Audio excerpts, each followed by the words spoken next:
My wife changed her flight less than an hour before takeoff. She blamed bad weather, but every other flight that morning was leaving right on schedule. I didn't argue. I just nodded and let it go. Oh, I wish I hadn't.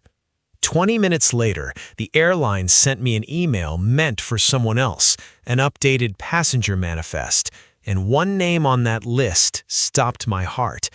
Not because I recognized it, because that man was legally dead. By the time this story ends, you'll understand why my own wife helped bury a truth that killed 12 men, including my brother. Stick around, because the ending isn't what you think. If revenge stories like this keep you up at night, hit subscribe now. This one earns it. My name's Grant, 38. I investigate insurance claims for a maritime firm in Houston. My wife Renee worked compliance for a downtown law firm. 6 years married. I thought I knew her.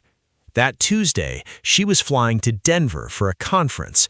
At the gate, she called. Storms rolling into Colorado, she said, switching to a later connection. Denver was clear, 68 degrees, not a cloud in the sky. I checked after we hung up.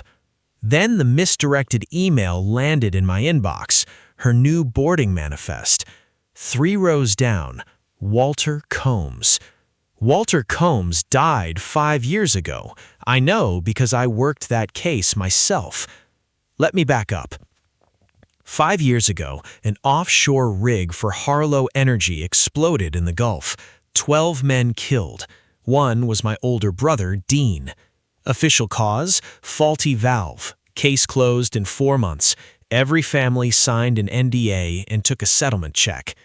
Combs was the rig foreman. Lost at sea, they said. No body recovered. So when I saw his name boarding a plane, alive, I called Renee. No answer. I texted. Nothing. 3 hours later, she called back. Voice flat. Everything's fine, Grant. Don't dig into this. Don't dig into this. Not, what are you talking about? Not confusion. She already knew what I'd found. That's the moment something in my chest went cold. I spent 2 days pulling every old file I still had access to. Maintenance logs, payment records, and a pattern started forming that made me sick. Harlow Energy had ignored 3 safety warnings in the 2 weeks before that explosion. Fixing them meant a month of downtime, millions in lost output, so they buried the warnings instead. Combs had filed those warnings. He knew the truth, so Harlow paid him to disappear. New name, new life, permanent silence. My brother didn't die from a mechanical failure. He died because a company chose profit over 12 human lives, then paid a man to vanish so nobody would ever prove it. Renee got home 2 days later. I was already standing in the kitchen. "Who is Walter Combs to you?" I asked. Her face drained white, and what she said next broke something in me I don't think will ever fully heal. "I've known since the week it happened, Grant."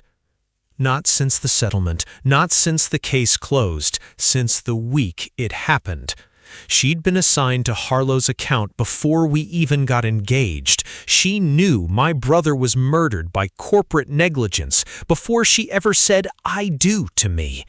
She married into my grief with the truth already sitting in her chest like a stone, and she let me carry an open wound for 6 years while she signed hush money authorizations under a different case number so I'd never spot her name. "You let me grieve a lie," I said. "You let me thank God it was an accident for 6 years." "I couldn't lose my job, Grant. I couldn't lose everything." She was crying, but I didn't feel anything close to sympathy, just static. I didn't plan what happened next. My hand swept the settlement folder off the counter, papers scattering across the floor, and I screamed things I'm still not proud of. She flinched hard against the fridge and didn't say a word back, just stood there shaking. That flight change wasn't about weather.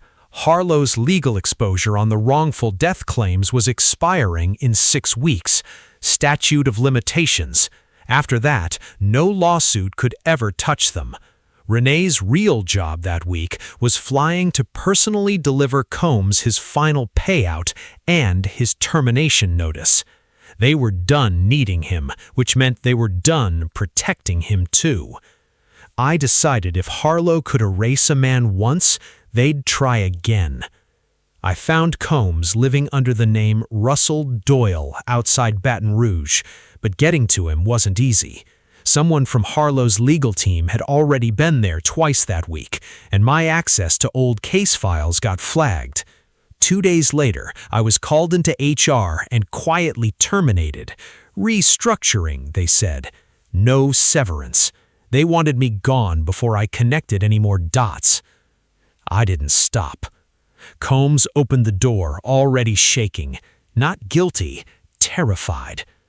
You don't understand. I didn't falsify those logs by accident. I was ordered to, by the regional director himself, a man named Holt Bramwell. I buried the real warnings under a false employee ID, so there'd be a paper trail if they ever came for me. Wait, what? Combs wasn't just a hidden witness. He was 5 years of recorded phone calls, hidden as insurance against his own murder. I went straight to Bramwell's office, didn't call ahead, walked past his assistant, and slammed the folder on his desk. 12 men. My brother was one of them. You let a foreman disappear, so a valve report would disappear with him. Bramwell didn't even blink. Prove it, he said, smiling like I was already beaten. Combs is a ghost. Your wife's records are sealed, and you don't work here anymore. That's when I placed my phone on his desk and hit play. Combs's own voice, admitting the order came from him, by name, on tape. His smile disappeared. I handed everything to a federal prosecutor within the week. The recordings, the falsified logs, Renee's sealed payment authorizations, which she finally turned over herself, the one decent thing she did in this whole mess. Bramwell and 2 executives were indicted on manslaughter, fraud, and obstruction charges 2 months later. Renee testified against the company for immunity. It kept her out of prison. It didn't keep our marriage. We divorced. She moved to Arizona. I don't hate her anymore. I just don't know who she really was for 6 years. Combs testified in open court under his real name for the first time in 5 years. I sat 2 rows behind him and finally heard, out loud, exactly how my brother died. Here's the part that still gets me. That passenger list wasn't a mistake at all. Investigators later found Combs had quietly flagged his own manifest to release to a personal contact, an old safeguard he'd set up years earlier in case Harlow ever tried to cut him loose without warning. My email address was still linked to an old joint airline account Renee and I shared. The system pulled it by accident, but Combs built that failsafe on purpose. He didn't know it would reach me. He just needed the truth to reach someone. It did.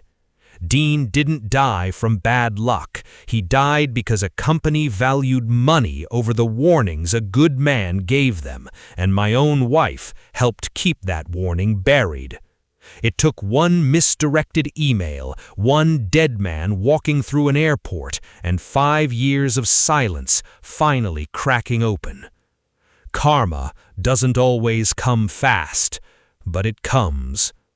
If this story hits you the way it hit me telling it, smash that like button, subscribe for more, and share it with someone who needs to hear that buried truth always finds a way out. Thanks for watching. I'll see you in the next one.